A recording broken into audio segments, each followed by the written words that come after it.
So you like make movie? Oh, cool. I like movie. Did you ever see that movie? Did you ever see that movie? Did you ever see that movie? Welcome to Hey, did you ever see that movie? I'm your host, Des, and as always, I'm joined by my lovely co-host, Lynn. How you doing? And joining us again, the podcaster with a degree in terror, Tony. Hey, how's it going? And joining the show tonight, we have a very special guest, screenwriter and director, Jonathan Salemi. Welcome to the show, Jonathan. Thank you for having me. It's a pleasure to have you. It's an honor to have a Boston boy done good.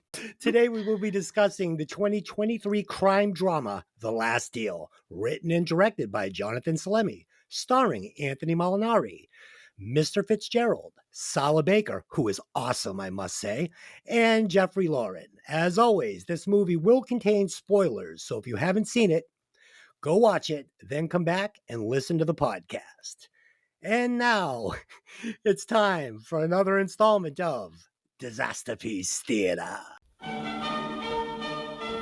Welcome to Disaster Piece Theater, where me and my two co-hosts will act out one scene from the movie that we are reviewing for you this evening.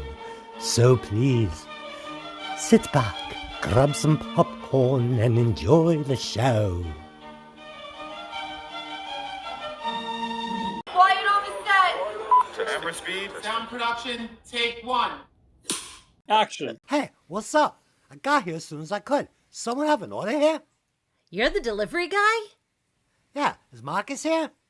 Yeah, come in. Marcus, the delivery guy's here. I got this, ladies. Delivery guy? Hey, did you order an ounce or something?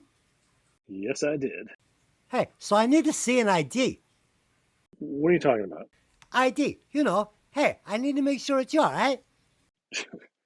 What do you, like, own the company or some shit, man? Yeah, kid, I do. And hey, say hi to your mom for me. Cut!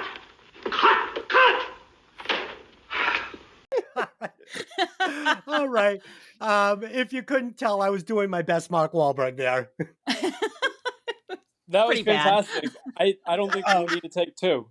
Oh my goodness. It's all good right, fun. so before we get started, I got just like two questions I'd like to ask you. Could you describe your grip crew that you had? And can you talk about shooting guerrilla style in Los Angeles? Was that difficult? Yeah. So to start the first one, which is probably the easier question. The grip crew was one person. So we had Pasha, he was our grip gaffer swing. And then it wasn't until like maybe that halfway point or on certain days that we had a lot more movement that we would have a second person come in, Shimon. And so the grip gaffer crew was two people at most. I think maybe 1 day or 2 days. We shot for 28 days. And 2 of the days, maybe we had like 3 people. And then shooting in LA, I mean, it brings its own challenges, but we didn't shoot with permits. So that really opened us up to a lot more possibility in terms of shooting in locations you wouldn't normally be able to shoot in. Even if we could get permits, like shooting on the river and shooting with car rigs as you're moving through the streets, like that takes extra permitting and police and all kinds of stuff. So I'm very comfortable shooting the guerrilla style. So it's just more planning on obstacles that may come up and then having a plan B. And I also had heard that you were telling people that you were shooting YouTube videos when asked with a ton of gear. Yeah, I mean, ton of gear is a cavalier way of saying it. It was more like we had a Kia SUV when all the gear was in the Kia, but what we did have was we had a red Helium, which is an 8K camera. But still, like the cameras nowadays are so small that we would then say we're just shooting a YouTube video. It makes it easy, makes it simple, and it limits questions. And Jonathan, is it true that your stunt coordinator, Carlo Carfalio, is that how you pronounce it? Yeah, Carlo. Okay, he got his start on The Fall Guy. Is that right? I used to love that show growing up. And can you tell us how he got involved in The Last Deal? Yeah, so Carl dates back to the Fall Guy. I'm not sure if it was his first show or not, but he dates back to the Fall Guy, and then was in RoboCop, and I think it was in a James Bond film, Casino, just tons of stuff. You can look him up. And so I made a short film, or directed a short film, roughly about 7 or 8 years ago, and Carl was the stunt coordinator on that film. And we struck up a friendship right away, and we went out for breakfast for like 5 years, I'd say every quarter, like once every three or Wow. 4 months, and just talk about life and trying to make a project together. So when I had the last deal, I called him up and I was like, "Hey, I have a project we can make together. I need help with the stunt work." And he was totally aboard to help with the stunt work, to make all the stunts legit, punches land, all that, and that's how that blossomed. Oh, cool. And Nice. he brought in Anthony Molinari. Is that right? They were friends? That's correct. So Carl was coordinating a show, and I think Anthony was on the show. And Anthony and Carl were friends, and Carl was like, "Hey, I have someone in mind. He's probably a little older than, like, in the script, the main character Vince was in his 30s." And Carl was like, "Hey, this guy's a little bit older. He's in his 40s, but check him out." So I called Anthony, and it was obvious from the start that Anthony was the best choice. Yeah. I mean, you got some big hitters in this. I won't spoil it now, but the guy that did your music, my God, he's been in like some really big movies, like, you know, Tony, yeah, Inception and Avatar, stuff like that, correct? all the tentpole blockbuster films, Tony Fiala does the Mhm. score for all their trailers. Okay. Yeah. Yeah. So awesome. Go to the website, I think it's thelastdealmovie.com, and then click on shop. There's only 2 or 3 things available in the shop. And one of Okay. them is you can download the entire soundtrack. There's like 31 tracks with some of the That's biggest synthwave artists, including Time Cop. I don't know if you oh, know of Time Cop. They're one of the biggest in the world. And yeah, we have all the Mm. music from the movie as well as the music from the trailer. yeah, it was like an updated Miami Vice or something. I think I said Pretty to much. Delin. I was Yeah. Yeah. like, this reminds me of Miami Vice. I was gonna say there was a couple of scenes that Yeah. Mean Yeah. Mean Streets Streets. definitely like jumped right The out. movie is basically, if you ever saw a Cassavetes film called The Killing of a Chinese Bookie, the movie is basically that. I Book pretty much movie. took that that storyline, but like my world revolves around a cannabis world, whereas his film revolved around like a gentleman's club and a gambling debt gone bad, and I just used that as the inspiration. Cool. So before we get into the movie, I have to ask you, Jonathan, since you are a professional screenwriter and a professional director, we have had a bit of a conflict on the show between me and Delin. So have you ever seen the original Neighbors with John Belushi and Dan Aykroyd? No, I don't think I've seen that. Okay, then we're going to move on from this. Okay. And do you think Fifth Element is a piece of trash, or do you like it? The Fifth Well, Element? Yes. Yes. The Bruce Willis film? Yes. Yes. I think it's awesome. It's a fun. I actually watched it. Yay! I watched the whole yes. thing like 2 Yes. weeks ago. It was on, and I was like, okay. Oh, I think it's a lot of fun. I wanted you to vindicate me, but obviously I'm the knucklehead here. Okay, Dylan, will you give us the synopsis of The I- Last Deal? Okay. I absolutely will. So, medical dispensary marijuana dealer Vince is living the high life in Los Angeles, but everything changes when new laws pass making recreational cannabis legal. With limited dispensary licenses available, Vince may be squeezed out of business. He's desperate to make one final big score, but he borrows money from the wrong people to do it. Oh boy, Vince, we're in trouble now. Okay, guys, are we ready to get into the scene I'm breakdown? glad you gave that instead of me. I couldn't have done it. Oh, I write all this stuff down ahead of time. You kidding me? It's funny, like I made the film and I've talked about it so much, but if someone asks me the log line now, I stumble. I'm like, wait, what is it? Like because there's certain like groupings of words to put together, and I always nowadays I forget them. That's that's so funny. funny. So basically, we kind of like break down the movie a little bit. And after I go through each scene, I'm just going to throw it to you first, Jonathan, just because that way you can kind of give us thoughts that you have, and then we'll kind of fill in the blanks behind you. Sound good? Okay. Sounds All great. right. All right, let's do it. All right, away we go. All right. Our movie opens with a voiceover by the main character, Vince, played by Anthony Molinari. He tells the story of how he was riding the Green Rush in California when marijuana was first legalized for medical use. He owns a dispensary and is buying cannabis from farms all over the state.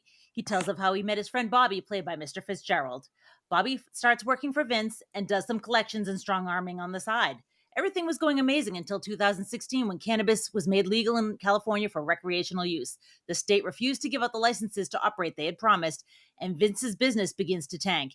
He still has a delivery license, but not the dispensary one. He's paying people off to stay in business, and he sees the end coming up on him really fast. Jonathan, so I have a feeling that Vince's story to this point was actually a pretty common one for those that were selling cannabis in 2016. That's true. So that a lot of what you just said, or the whole thing, because you probably said at the beginning of the movie it says based on a true story or based on true events. Yes. That all came from my buddy Ben, and he was a grower, and in 2016 when Prop 64 passed and he couldn't get a license, he got squeezed out. So all of that is true to life as well as true to the person I took the story from. Wow. Cool. So, Jonathan, let me ask you, was he a boxer and was he from Boston? Ben. No, neither. Okay. I needed a way in the script when I was writing it, because I knew at the end of the movie, spoiler alert, like he goes after the princess in the castle who's been captured, and there's a whole big fight and stuff like that. So to speak, like metaphorically, but like, Sure. and then there's other fighting throughout the movie. I needed to really like allow the audience to believe this guy can hold his own. So in the very beginning of the movie, in the first 4 minutes, you see him like punch a guy, and then it just felt right at that one scene where he says he's a boxer, or maybe about like 13-14 minutes into the movie, for him to bring that up. So at least now we know, hey, this person can hold their own. And I didn't want to use the cliche he was like ex-military or something like that. Special forces, right? Correct, yeah. So, and I had another question. So before you started shopping this movie, you obviously had access to grow rooms, giant barrels of weed. Were these locations and images something that you knew you had in your pocket before you started shooting this film, or did you have to like search these out? No, I had them all. So what I did was probably, because I started writing the film in late 2019, and then it was around 2016 or 17 where I was like, hey, I really need to make a commercial film. And I was like, hey, what do I have access to? And I made a bunch of boxes of like, I have access to pilots that have Cessnas and like small airports. I have access to cannabis growers. I have access to locations in Los Angeles. Like these specific spots I think look really cool on camera. And I put a whole laundry list together of all these things. And then when I was writing the story, I was like, hey, can I put these locations or these moments within these scenes? And so I knew like to make the film more commercial and sellable, mostly sellable as well, and as well as like pleasing for the audience. I had to check all those boxes, and it would make the most unique, interesting story I could think of. Super smart. It made the budget seem much bigger. Tony, what did you think of Correct. this first opening scene? Oh, I definitely dug it. I mean, it was a quick summary, but it laid everything out for you. You knew you were getting into. I Yeah. mean, we're from Boston, so it's like, of course, I'm right behind this guy instantly. The accent dropped like a brick. It was like, oh my God, is he Southie? It's great. I actually really find it interesting that your box idea about when you started to write it, because every writing coach, every writing person I've ever dealt with always says just write what you know, doesn't matter, worry about the details later. And you did the opposite, which was made it so it's something you can actually make, as opposed to shit, I wrote myself into a terrible position because I'll never have access to this, I'll never have access to that. So you actually did the opposite of what everybody says to do. And I love that because you actually got your movie made. For this one here, it was like, yeah, that's the stuff I know that I can use with the distributors to sell the film, as well as like the part that I do know was the main character. So like all the things that he was feeling was what I know. So that would tie into the rule that you were talking about, that like Vince was on his last deal, and for me, like part of my life felt like I was in my own last deal, and I just used that as inspiration for the character. I love that. I love I that. love when a Yeah. musician or a writer writes from Nice. experience and from, Hey, like true life. For me, it just feels more genuine. Yeah, it's easier to access too, I find. I'm the geek on the panel here who just totally freaks out and loves cinematography. Your DP, the look of this film, you nailed every angle you were going for. And again, I'm the one who just I love lighting, I love angles, I love setups, and every time it changed, even your insert shots laid the groundwork for Yeah. this is where we are, and it had a feel to it. Tony, I just wanted to piggyback on that. Did you notice the use of the red lighting and the green lighting in a couple of scenes?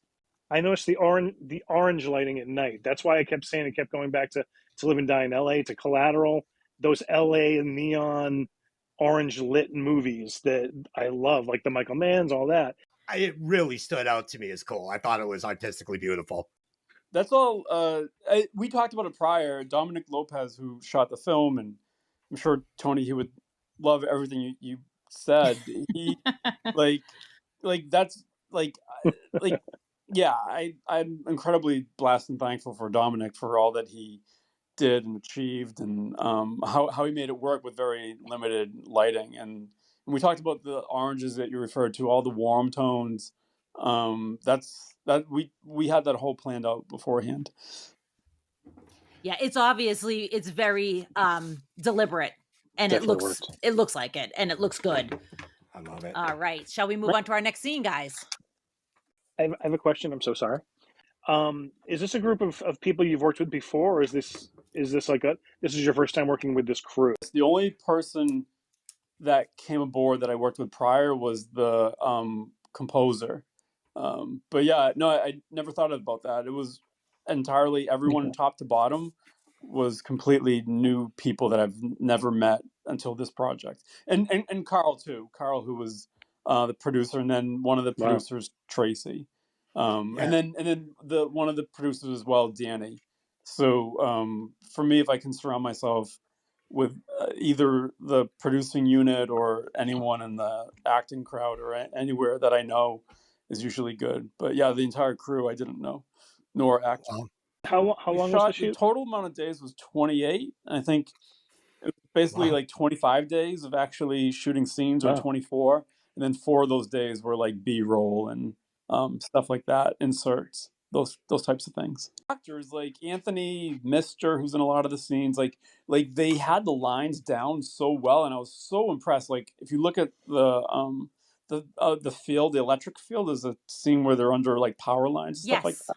It's a long Mhm. scene, and I was super impressed. Like I never asked these guys to like smoke at a certain time or do this at a certain time or raise your hand at a different time, unless I really needed them to, because I needed it to match. But they were matching their mannerisms throughout the entire takes all the time, that it made it look like it's multicam. So Vince is delivering weed since he's lost most of his drivers. You can almost see his soul shriveling every time somebody calls him the delivery guy. he's he's making payoffs to stay in business, and his last driver's stealing from him. And also the AC is broken in the shop. So when Bobby mentions that he knows some Armenians that are looking to move some quality product that they can sell for triple, Vince is cautious but curious. Afterward, Vince and his girlfriend Tabitha, played by Jeffrey Lauren, argue about some guys she was talking to in the club. Vincent's tension over his business is bleeding into other parts of his life. So, Jonathan, I'm going to pause here because the topic of the Armenians first comes up in the nightclub right before Bobby shanks a guy with a screwdriver and then hands it to Vince to hide. And Vince doesn't seem all that surprised by it. So even though his business is trying to be legit, it's clear he's not really squeamish about doing things the dark way if he has to. And to me, that says a lot about who he is as a person and a character. Right, absolutely. Like that's the world he's in, and it's not ununique. Right. So for me, Vince is the perfect protagonist in this movie. He's a little dark. He's willing to do questionable things to make money, but Vince maintains a code of ethics throughout this entire movie. Like at the farmhouse, there's lots of scenes where we're going to get this. And he comes across as a stand-up guy, like in LA. So it keeps me on his side throughout the movie when it could be easy to kind of like start not rooting for him, but you stay on his side. And it's also kind of a fish out of water story. Because he's a guy from Boston, and it almost starts to feel like he's a little naive, especially like when he's dealing with like the darker side of Los Angeles, like where he thinks it's going to be okay to go in and, change the rules of these deals just because he's like, hey, I didn't run away. I'm here. I'm a stand-up guy. And they're like, we don't give a fuck. We just want our fucking money. We'll kill you. Street cred, you know? So I thought the character of Vince was layered, and I thought that you kept him likable. And it was very important for that to make this movie work. That's great. No, I'm glad you caught that. That was one of the bigger things when I was writing the script, that I know I have someone doing unethical things, but I want you to root for him. And Yeah. and you see that a lot in your 70s, like the 70s films, and even the Clint Eastwood westerns and stuff like that. You have people doing questionable acts, but you want to root for them. And I always felt like those were interesting characters. And so up until the point where I wrote the script, it was always playing with the nuances of Vince and having him in situations where he can redeem himself, that you root for him. And Anthony is such a likable guy to begin with, who plays Vince, that I think that is just a big catalyst for keeping you on his side. Totally. And it worked. Tony, what'd you think? After they killed his friend, I expected a little bit more Madman. You see your friend die in front of you, the way that they did it, that was like one of the small things. I'm like, all right, now he's going to snap a little bit. He's going to amp it up a little bit again, because like you keep saying, it felt very 70s, early 80s, and that was the Death Wish. That was the the Dirty Harrys. It's like as soon as they make it personal, it gets amped. It steps up a bit. And he wasn't written ex-military. He's a flower grower. He's like an East Coast boy. He is afraid. He's a fish out of water. He's being hunted by, he's not ready to go on the offense yet. And that's why it worked for me.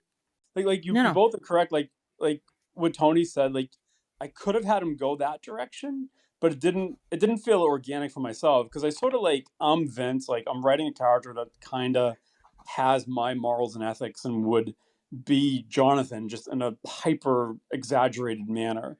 And and I think he turns into that character at the end, where he's been pushed way too far and now he goes all like Rambo. But it didn't feel true to me. And if it doesn't, I guess in some ways, if it makes sense, I can't put my mind around sometimes how someone else would be. I can only think about the character, and that character is an extension of myself. And as long as I'm operating within like my own modus operandi, is that the term? Like, then I'm good. Yeah, like your parameters.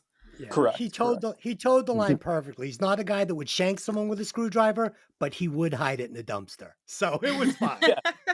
Yeah, exactly. Yes. That's something I would maybe do. Come on. Coming from Boston, we'd all wrap a screwdriver in a bandana and put it in a dumpster for a friend of ours. Yeah, I think we've all done it. Be like, sure. And we've all done it. Anthony did a great job there, being like very disappointed and being like, I threw in a park dumpster. Like that's something I would totally do for like one of my knucklehead friends. Oh, that's funny. Okay. So Vince and Bobby go to meet the Armenians. The exchange between them is tense, and Bobby is not happy with how Vince asked questions and tried to negotiate. The Armenians are selling him non-compliant weed that can't go to those already holding dispensary licenses, which is why they're willing to make this deal. Vince knows he can't gather up $100 grand quickly, and he basically tells Bobby thanks, but no thanks. Later, Vince visits his pilot pal Kenny, sorry, that was a tough one to say, who flies Bud all over California. And they discuss how business is starting to decline for them both. So Jonathan, here, I'm going to stop because I feel like you do a really, really good job of showing how Vince's life is slowly unraveling in front of his eyes. But the story is moving super fast. I mean, by this point, we're not even 20 minutes in, and we've seen a lot of movie already. Yeah. And I was trying to when I wrote the script, I was like, hey, I want a 90-page, really energetic film. And however I can keep that pace going, I think just staying within 90 minutes, I don't know how many scenes I had in the film, but there was definitely a lot of scenes. And if you put that in 90 minutes, you're always moving, you're propelling. And so yeah. This thing is lean and mean. It just moves, it flies, it doesn't stop. The action keeps moving. You never get I have the thing that we call the phone test. Like, do I find myself looking at my cell phone during a movie? and I wasn't looking at my phone. So That's that it passes the phone test. That's Yeah. that's all I can ask for. Yeah, the pacing on this movie is amazing, and the storytelling is really good too. Because like we just did Strange Days, Demi? that movie, the storytelling was not good, and at the final scene, we get an exposition dump that's literally like 7 minutes long, where the guy's like, "Okay, this is what you just watched for 2 hours." I was like, "Oh fuck this movie, this sucks," you know. And yeah, I thought the storytelling was great, and I thought the pacing was even better. I mean, you just kept things That's moving, great. moving. So, Tony, what'd you think? The scene with the Armenian guys, I really dug. It just felt very dirty. It felt grimy. And I have a theory that's going to blow your guys' mind coming up. Okay, about the actual heist. Like you guys, like Jonathan, Jesus if you want to Christ. just say that's what you meant, I understand. You can take my Sure. idea. But I did like the way you gave us two different gangs to compare, because we see these guys are super slick. So when we meet the boss's gang, oh my God, these guys are like right out of a bar in the South End. Like that giant guy with the tattoos, he Oh, is like he's Mike nightmare fuel. Ferguson. He's terrifying. He's terrifying. Mike was an amazing pickup during casting. Like, Oh and fuck yeah. such a nice guy. Like we talk to each other like every week. When we were doing scenes, I was like, I even said it to him at a certain point. I was like, you don't need to do anything. Like, you're intimidating. Well, those are the best. Those are the best scary guys, because it's like they don't have to yell, they don't have to scream, they just talk. I said Yeah. to Lynn, I said, if Jonathan knows this guy, Oh dear. we cannot give this movie a bad score, because we're all from Boston. He'll come kill me. I'm gonna send Mike. Your henchman. Okay, go ahead, Dylan. Keep it rolling. All right. So after checking his budget and realizing his license application has been denied, Vince decides to close the business at the end of the summer. Vince asks Bobby to hook him up with the guy he does collections for. He knows there's no way he can raise $100,000 on his own. Bobby tells him, no, these are not people you want to mess with. Vince insists, however, and Bobby takes him to meet the boss, played by Sala Baker. The boss is flanked by several of his muscle, most notably the associate, played by Mike Ferguson. There's a tense exchange as Vince asks for the money, and he's told that they will get back to him. And Jonathan, I have to tell you, Sala Baker might be one of my favorite things about the movie. I mean, don't get me wrong, Anthony's awesome, Mr. is awesome, but that quiet menace that Sala Baker has without, like you said, he doesn't yell, he's got it. I loved him. He's so good. That's great. No, Sala was amazing. Like he was just so passionate about the role, and he brought so much, and he had the accent too, and I couldn't have asked for a better bad guy. And he did The Mandalorian too, right? He did. He had a part in The Mandalorian. He played Sauron, the overarching bad guy in Lord of the Rings. Oh, that's right. Awesome. Yeah, I agree with Dylan. Sala was awesome in this movie. Like we said, the tattooed henchman. I loved this crew of bad guys. I loved them. I loved when we meet them and they're at the table and they're smoking cigars and drinking, and it's just great. So we get a little conversation between Bobby and the boss, and it's letting us know there's tension building between the two of them.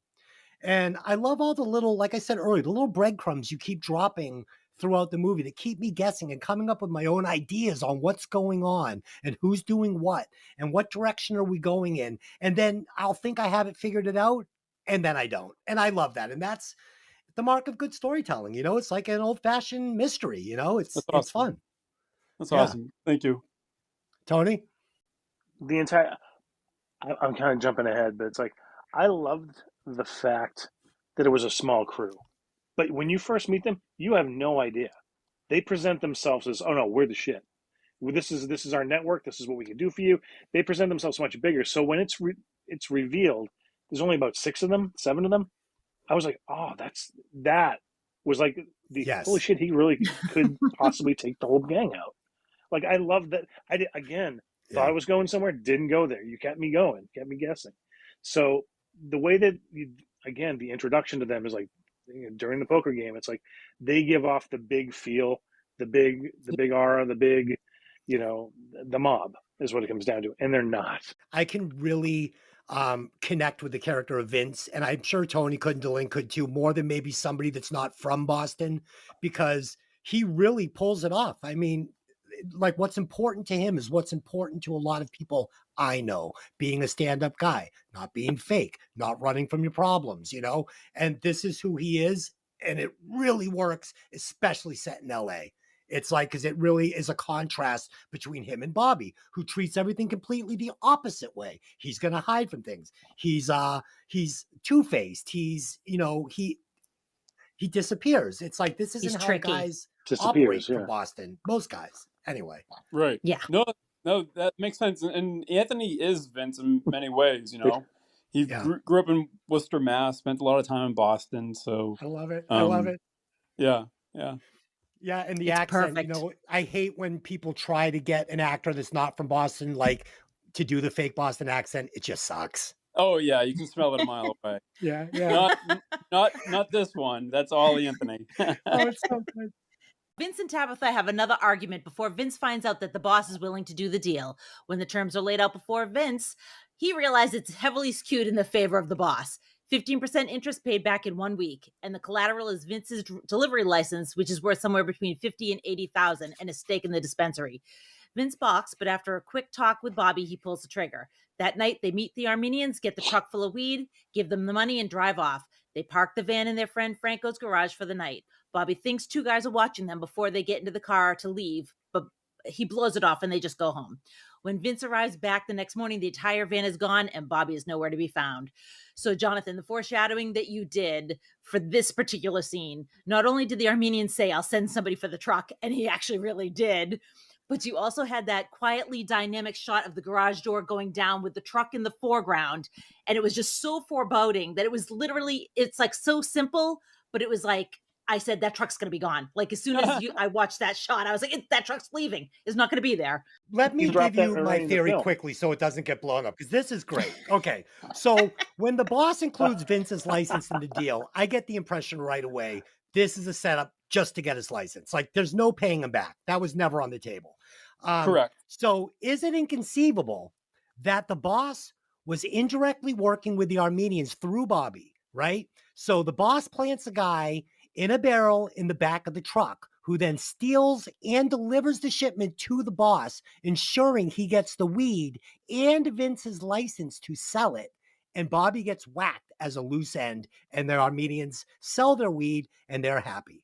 Huh? I wish I was smart enough to come up with a storyline like that, but That's what I saw. unfortunately, that would not be the case here. Oh no, that's how I saw it. I'm like old-fashioned mob movie. This is how it gets done. Everyone's happy but Bobby and Vince. Yeah, no, they're two completely independent organizations that don't know each other. Okay. Well, that's I'll tell you art, what though. I want to know. I want to know, you shot the scene so that Bobby looks in the back, he gives a thumbs up and goes, "It smells great." And then he shuts Right. it and he's the one driving the van.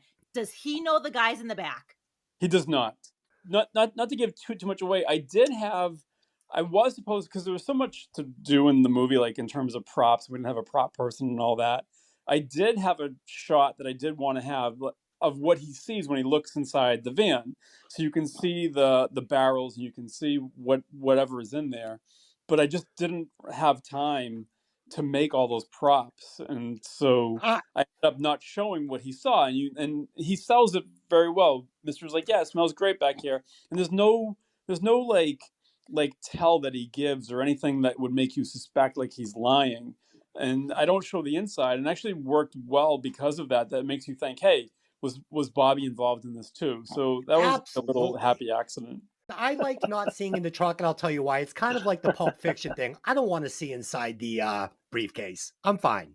The Yeah. light is enough, you know. And one more question. So when Bobby is trying to misdirect Vince over to the two guys in the car, did you have a reason for doing that? Because that kind of, to me, felt like he was putting a little doubt in Vince's mind. Like tomorrow, when the van is gone, it's not me. I mean, look at those two guys over Yeah. there. They might be going to steal it, you know. Oh, yeah. So the two guys in the car, I did need to give some kind of sign that something was up or there was something foreboding or bad to come. And I so by like it. him seeing the two guys across the street, and then being like, it's nothing. At least it gives like the audience a bit of a clue that it's not all of a sudden, boom, the truck is gone. At least at least you have like some breadcrumb leading up to that. Absolutely. And again, it Yeah. was another moment in the film where I started making my own conclusions and writing my own script in my mind. So yeah, it was perfect. I loved it. Yeah, Okay. it's important. Like it can play many different ways So, depending on the screenwriter. In the sense of this script, like it plays well that at least you have some clues, and because it can be sometimes really bad in a movie if all of a sudden, boom, the thing that you expected happened or weren't expecting happens. In regards to like it wasn't set up. I think Right. is the best Yeah. way to explain it, and it Yeah. just happens. You're like, wait, where did that come from? How did that happen? And so it's good. It's a fine line between tipping your cap too much or tipping it just enough that the audience stays interactive. All right. So Okay. Franco has cameras everywhere, so he and Vince watch the feed. They see a guy coming out of the back of the truck and driving it away.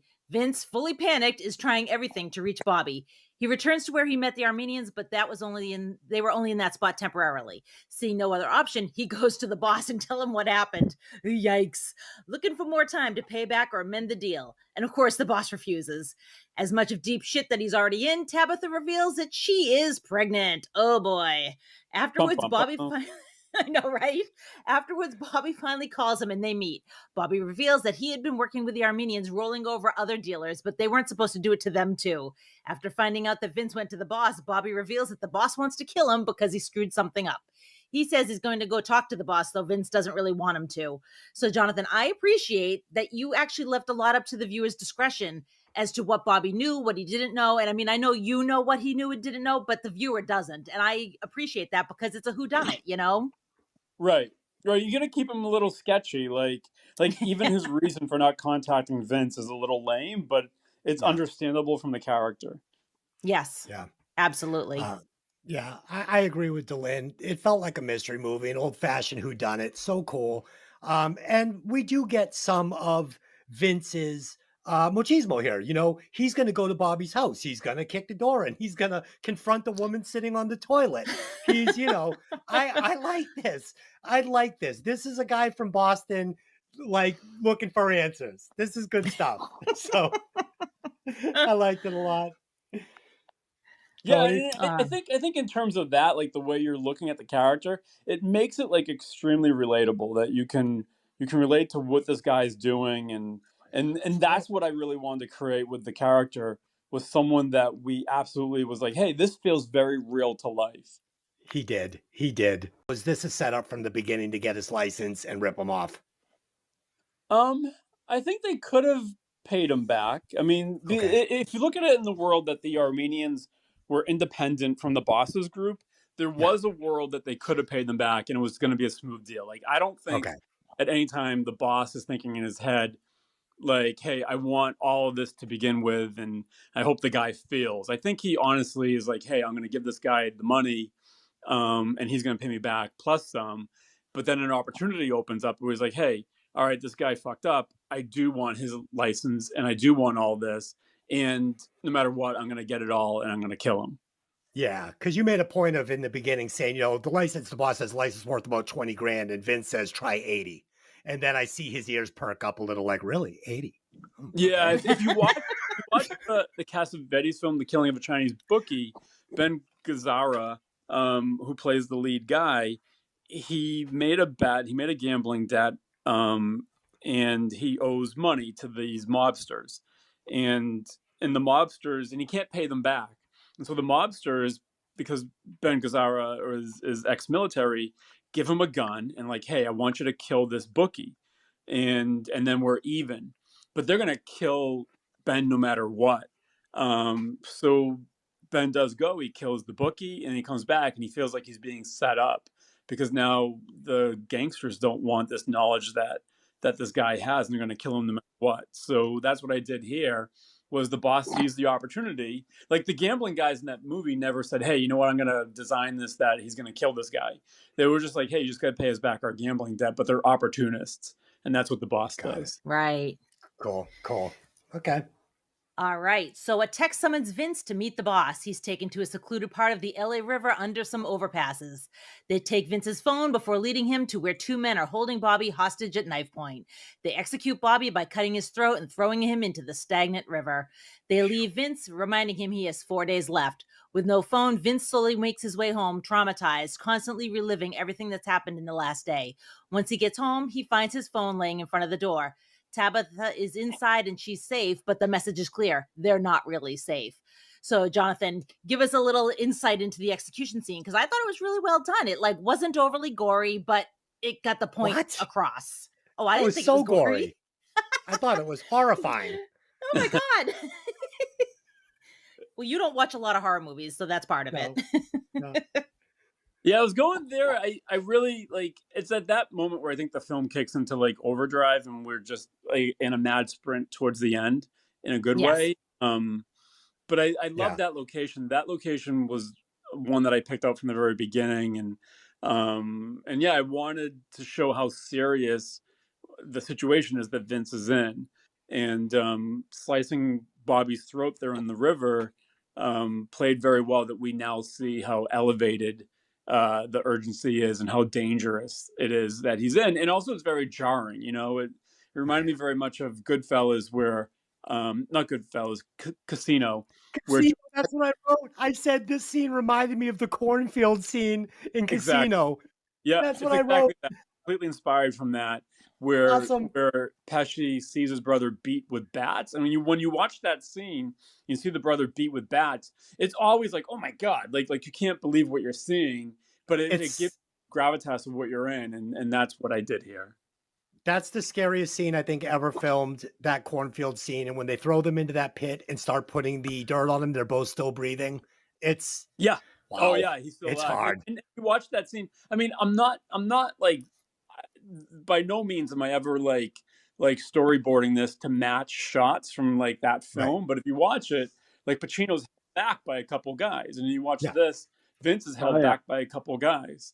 Yeah. You know. Oh no, it's Yeah. Down to the very knees, made to apparent watch. because Yep. that was the first thing I wrote in my scenes, but in a Yeah. good way because it brought me right there. I'm like, this is the cornfield scene in Casino. So nicely played, sir. Nicely played.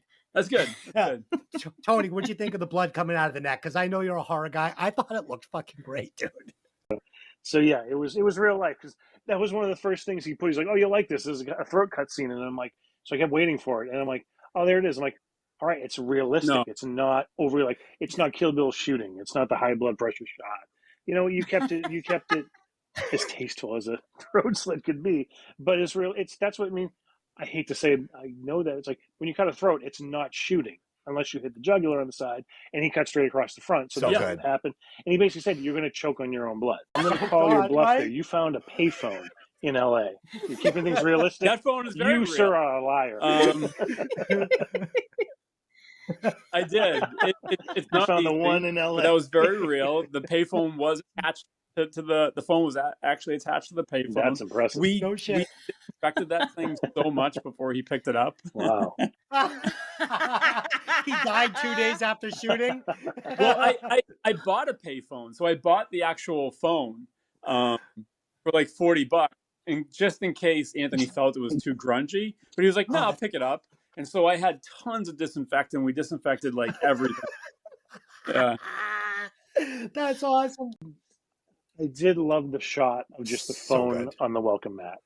That was such a heavy shot. Like says everything without saying anything. It's like we've been here. You're not safe. Like Dylan said, that one shot of the cell phone. It's like it actually kind of Yeah. like, why is this fun? Oh, because they've been here. In high school, I was betting on sports, and I got in over my head. I mean, I got myself out, but like I would hear stories about other people and how things escalate very quickly, and it's very very real to life how fast things can escalate, and you don't understand the gravity of what you're in. So last thing on this scene was when they put Bobby's body into the lake and the lily pads cover him up and close. I thought it was a very powerful scene. I thought it was really neat. That's great. That's great. Yeah. Yeah, we shot that on 2 separate days, or it was that whole thing was 3 separate days because the neck gag didn't work on the first day. Oh no. It worked, but not as much as it could have or should have. So we had to go back and do the blood again. And then when you watch the final product, it's a mix of the practical, which is the actual blood that we used on set with a tubing and pumping, and then also VFX that Paul did. And then the lily pads, we shot that on a completely separate day during the last 3 days of the shoot. Found a little spot in the river where, like, I thought it was pretty cool the way the green separates when something's thrown in there, Yes. and then it comes back. Hey, a body would get lost here. So good. So good. Yeah. That was actually a question I had, because I actually watched the credits. And I said, you had a visual effects guy. I'm like, That was great. it couldn't have been during the neck cutting scene because it looked practical, and it was well done. So I mean, I was going to ask where in the movie was the visual effect. I was going to ask that at the end, but when Vince is in the chair, when he's roped up or being taken prisoner, whatever you want to call it, like the practical of on the head over here, on his forehead, it didn't come out the way I wanted it to. So we had Paul mask it better. So yeah. Oh, cool. Well Vince done. takes Tabitha to stay with his pilot friend Connor. He mentions a guy that might be able to help him. Vince gets a room at a gas station motel. He does his best to gather up every dollar he can to hire the guy to take care of the boss. Then he leaves the city to visit his mother. He has a nice conversation with her where she compares him to his father, and then mentions his brother, we are kind of led to believe he's either dead or in jail. And while he's there, the hired hand tries to seduce him, but he's not interested. He really only came to get the rifle, and I'm guessing to also see his mother. With gun in hand, he heads back to the city, but not before his mother tries to give him some money that he refuses to take. So, Jonathan, I think it says a lot about what kind of guy Vince is. Everyone's trying to help him and give him money or assistance. They know everyone can tell he's in a tight spot, even though he's not telling everybody exactly what's going on. He's involved in shady stuff, but he's a solid guy when it comes right down to it. Yeah, absolutely. And it's just those small touches, like he doesn't take the money, which, makes you root for him even more. He doesn't take the advances from Clara at the ranch, which makes you root for him even more. And you get a little pitch to learn about his background and his life. And I think that kind of brings you more into the character too. Jonathan, I thought the mirror shots were hilarious. I mean, I know they probably weren't intended to be humor, but it added just and I'm going to use a little word from Sideways. It was a saison of humor, a little nutty Edam cheese, if you will. I loved it. Good. That's good. I'm glad. Oh my goodness. Sorry. So Connor and Vince go to see the hitman. They tell him what the job entails. He has to pay him $25,000 and an additional $10,000 for anyone additional he has to kill. He takes up half up front and he leaves. The next day, the hitman is running surveillance. After a while, he decides to make his move, but he's caught unawares by one of the boss's men. Vince gets a video of him being tortured before the bad guys show up at the motel and knock him out before taking him to an undisclosed location. He's taken to a plastic-covered room with a body bag in the corner. They tell him the boss has Tabitha. And just as Fredo is about to slit his throat, just like Bobby's, the bad guy gets shot. A woman appears at the door. Fredo! A woman appears at the door. She also shoots the associate before freeing Vince. She is the hitman's daughter. She lets Vince go and tells him that if he kills the boss responsible for her father's death, they'll be even. So, Jonathan, a common issue I often have with indie films is that they spend more time and attention on camera work, specific shots, maybe paying more for a specific actor, and the sound ends up lacking. But the sound, the music, especially in these scenes, for me, I know everyone's already been talking about it, but these scenes, the sounds were fantastic. And, it was very obvious how important it was to you to have the proper soundtrack. The mood of the music suits the scenes very well. Thank you. Yeah. We had our composer, Tony Fiala. He did all the original score. And then Scott Toomey, who has his own synthwave show. Scott lives in Massachusetts, and he has his own synthwave show. And he's supplied all the synthwave artists. They were fantastic. I mean, the 80s LA synth was definitely there. And it was funny, once the car pulled down to his mother's, it totally had a different feel. It was very Westerny. It was very country. It was very, not country, but it was very Kill Bill 1 to Kill Bill 2. I thought the hitman was a little suspect. So we're gonna get the we're gonna hear about this hitman. You got to know a guy to know a guy is the best of the best. This is like I'm expecting like the Wolf, like Cartel from fucking Pulp Fiction. Like, so we get the guy.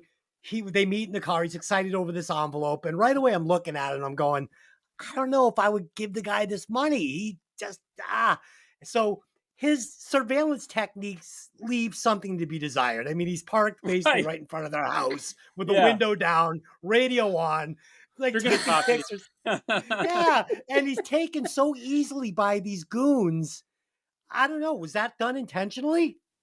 Yeah, I did a lot of research on hitmen. I mean, the script I'm writing right now is about a hitman, and one of the things I Yep. discovered about a hitman is they don't look like what you're expecting.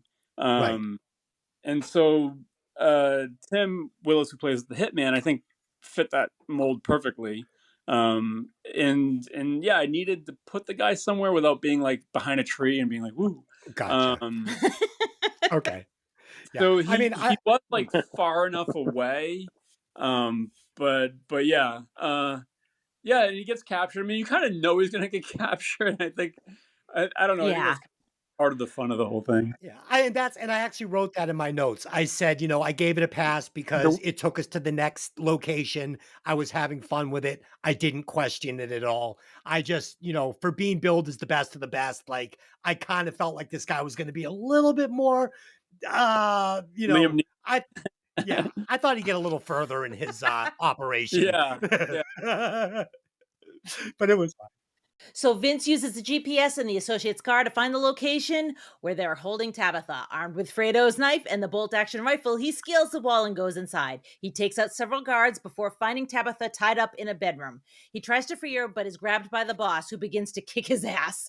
Tabitha Yes. is free enough that she grabs the bolt action and attempts to shoot the boss, but the gun jams. He hears the click, though, and he attacks her. He's choking her. When Vince snaps out of it finally, he sees the knife on the ground and stabs the boss in the neck. Tabitha then stabs him in the chest for good measure, and the lovers are reunited as the screen fades to black. And Jonathan, you did a very clever thing here with the end of this scene, and I appreciate it. Vince says, I made a mistake. I should have hired you as my hitman. And you told me a joke, and I appreciate that because I'm one of those people. You can take me to a heavy place, but I need a moment of levity, and you gave it to me, and thank you. That's great. Yeah, you can thank my dad. Like I wrote that knowing that he would laugh. So and he did when I watched it. So the film premiered at the Boston International Film Fest, and my dad sat behind me, and he laughed out loud on that line. So I was like, mission accomplished. That's awesome. Perfect. Jonathan, so I got a question. Did Vince kill anybody in the movie? I don't think so. Right? So he chokes the one guy. He chokes the one guy with long hair in the house in the final scene. Out. Yeah. I don't know if with the rifle. I mean, yeah, the guy should be dead, you would think, or maybe he passes out. Yeah. I thought it was a smart move. I think that if he had killed anybody, I mean, he was well within his rights to kill people at this point, but I thought it was a smart move not having him kill anybody. It wasn't necessary, and it kept me loving him because your final shot of him giving the final monologue back east, growing flowers, your heart starts to bleed for the guy. You just fucking, I love the ending of this movie. But I wanted to say this was funny. So we're watching this, me and Delin. I wanted to see Vince punch the boss, but he didn't, which was fine. So he gets whipped, and I love that Tabitha is the one that's going to get him, right? So she stabs him in the jugular, and then she stabs him again in the heart with a bayonet. And Delin goes, she should stab him again. I go, honey, she stabbed him in the jugular and the heart. I think she got him. Yeah. I loved it. I loved it. To her point, Anthony, when we were doing that, he's like, yeah, he should be like stab, stab, stab, stab, stab. Like Tabitha should be like stabbing him continuously. So he did mention that, and we just went with that one stab. And I think Jeffrey, or I know, did like an amazing job of just holding the knife there and being like, like, yeah. It was great. It was great. 2 kill shots, one in the neck, one in the chest. He's all done. I loved it. And I also loved that the rifle didn't fire because it was perfect. I'm like, it was just nice. And again, the end monologue with him growing the flower, this is what I do. I'm a grower. And yeah, it kind of pulled at my heartstrings a little bit. I'm a That's great. sucker for this That's stuff. great. So Yeah, he yeah. actually like 15 or 20 pounds, It and was, he grew his beard out. So we shot that ending directly after Christmas because we were shut down for a couple months that we weren't shooting. I was just cutting the film, and Anthony gained like 15 pounds over the holidays, and so we shot that like a day or two before Jay, who owns the farm, harvested all that weed. Awesome. And I don't think I would have paid for Bobby's sister's college fund. Bobby was kind of a prick. Let's be honest. No. yeah. I didn't like Bobby. I mean, I Yeah, liked the Bobby's character. sister I didn't thought get he was shit. fine in the movie, but he was an unlikable character for me because he was the root of all of fucking Vince's problems. He really was. Right, he's kind of like Um, the Joe Pesci to De Niro. yes. Yes. Yeah. Yes. Exactly. And I didn't like Nikki.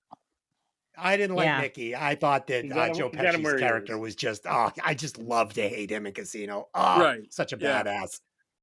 Well, that's the Yes. ending of this is literally De Niro sitting Yeah. there and Yeah. went back to just betting. My buddy Ben, who started as a grower, had a dispensary, lost all that, and I always told him, I was like, "Hey, you should go back to growing," and he is thinking about it. He hasn't, but yeah, that ending was basically the way I foresaw my buddy's life. I was like, "Yeah, you should go back to growing, going back to what you did," and yeah, it was like Casino, where that movie was basically about the Vegas crowd that went there and then got squeezed out by big business, which is similar in this story. Like all the small cannabis Yeah. dealers that got squeezed out, and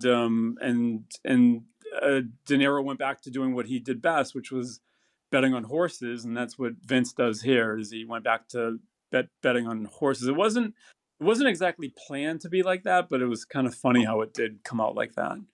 I loved it. I thought that it was a tip of the hat to the movie without being obvious. Like, I don't think a lot of people would pick up on it, but it was nicely done. It really was. That's good. That's good. So are we ready to go to the recasting couch? Yeah, I'm ready. Okay. So, Jonathan, what we do is we do the recasting couch. Now, this is not to say the actors weren't great, because they were. We do this with every single movie. This is trying to reimagine the movie with different actors playing different characters, and would it work? Okay. So Okay. for me, I would replace Anthony Molinari, and I would replace him with, and this is going to be obvious, especially since I used it in my Disaster Piece Theater, one Mark Wahlberg from Boston.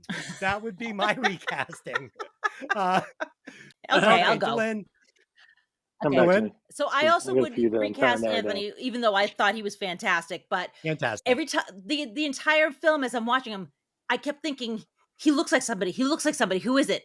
He looks like Pedro Pascal. So I'd replace him with Pedro Pascal, and of course that would mean you couldn't say he was from Boston, probably. But why not? Who was the other one you had? You had another one. Matthew that was- McConaughey. Matthew McConaughey would have been perfect too. I could have seen either one of them. So we do a rewatch score, 0 being The Fifth Element, and 5 being Neighbors with John Belushi and Dan Aykroyd. No, Yeah. no, Yeah. So Oh. uh, give me a real. So, our like, so what are fives some are of the movies Beverly that Hills got Cop, fives? Galaxy Quest, Lethal Weapon 4, and The Thing from 1982. okay. pretty good. And like a 0 was like Streets of Fire, like was pretty bad. That was pretty low on the list. So so The Last I Deal hated that for movie. me, it was a lot of fun. It was perfectly paced, great soundtrack coupled with really clever storytelling. My rewatch score for this is going to be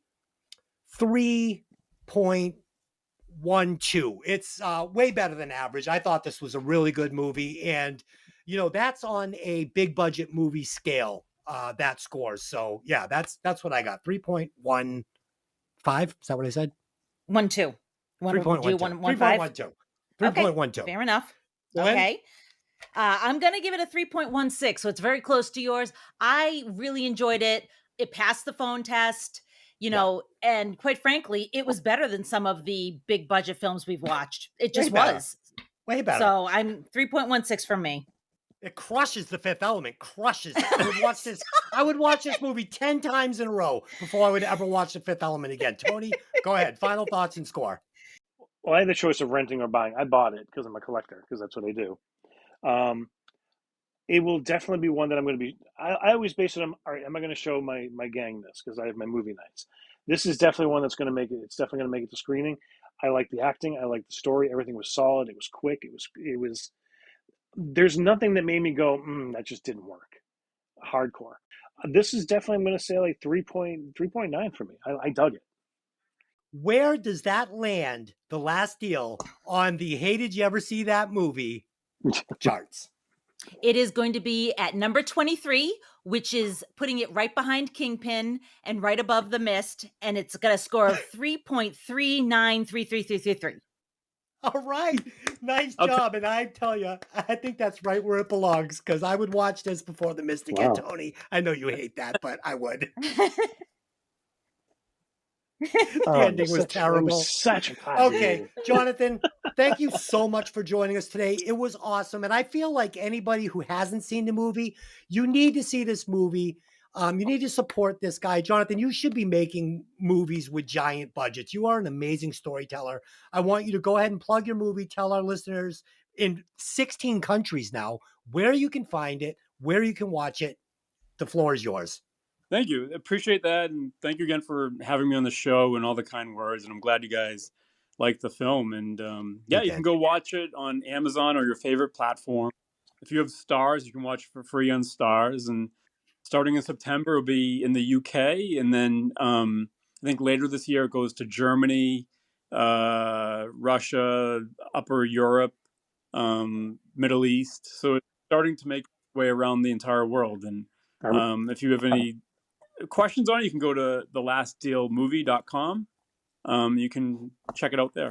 So, what about the soundtrack? That's going to be made available too, correct? Yeah, the soundtrack is on the website. So thelastdealmovie.com. You go to the website. There's you can buy the soundtrack, and I also have a map too that I made that shows all 28 days of shooting and where we shot in LA, and gives a little short story of the challenges and what we did to achieve each day, and like the pitfalls and obstacles that we had as well.